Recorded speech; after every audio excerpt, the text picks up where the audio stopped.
apex, the point, that's the bottom of the left ventricle. Remember? So all of this is left ventricle, all of this is right ventricle. Okay, the upper chambers, that's the left atria or left auricle. I mean the right one, this is the left one. Okay? The vessels that you see on the front of the heart, the one that lays across the top of the heart like that, that's the pulmonary artery. Okay, going out to the lungs. The one straight up and down, that's the aorta. And that's the first branch off that aorta. That's the brachiocephalic. Okay? The veins bringing blood back to the heart come in on the back side of the heart. Get in there. Okay? So this is the back of the right. So this is the inferior and superior vena cava. Okay? And that dumps that blood right into that right atrium. Okay? Blood coming back from the lungs comes back to the left side through those pulmonary veins into the left atrium. Okay? So those are your external features. Okay? Then we look at the internal features.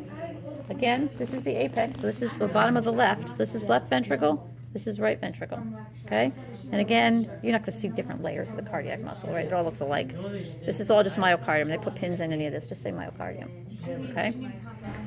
So the valves between the upper chambers and the lower chambers, those are the cuspid valves, right? It's a bicuspid on the left, tricuspid on the right. Cusp is a flap of tissue, which is what this goo is here, right? This is little flaps of tissue. Those are anchored by those little strings, which are the chordae tendineae, which in turn are anchored to the wall of the ventricle by the papillary muscle. Okay? So this is a bicuspid valve. Little strings are the chordae tendineae, and where they're hooked to the ventricle wall are the papillary. Okay? We can choose, I don't know why this is black on this side, that's nasty, but. They smoked. Okay, so here's part of the tricuspid valve, right? There's the cusp, the flap. Here's the chordae tendineae, and where they're anchored to the ventricle wall of the papillary muscle. Okay, and also remember I told you to look for this rubber band. This is broken in this one. This rubber band in the right ventricle. Hopefully if they ask you to identify that, it'll be one that's still hooked. That's the moderator band, remember? In the bottom of the right ventricle. Also in the bottom of the left ventricle, we have all these big ridges down here. That's the trabeculae carnae, that's the extra muscle in the left ventricle, right? So it can contract with enough pressure. Okay? If we look inside what are left of the atria, okay, that's all the pectinate muscle. The inner wall of the atria is pectinate. Okay?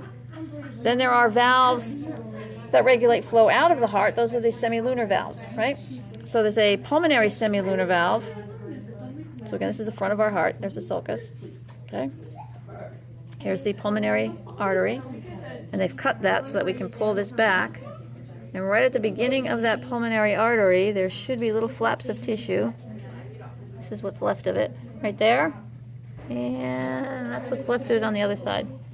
Okay, right at the beginning of the pulmonary artery, that's the pulmonary semilunar valve. Just those little flaps of tissue.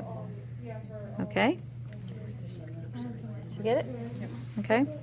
And then if we look for the aorta, so this is the aorta, very big vessel, right? And then you can see what's left of these little flaps of tissue here. That's the aortic semilunar valve. Okay, just right at the beginning of those vessels. Okay. What did I miss? I think we're good. Okay?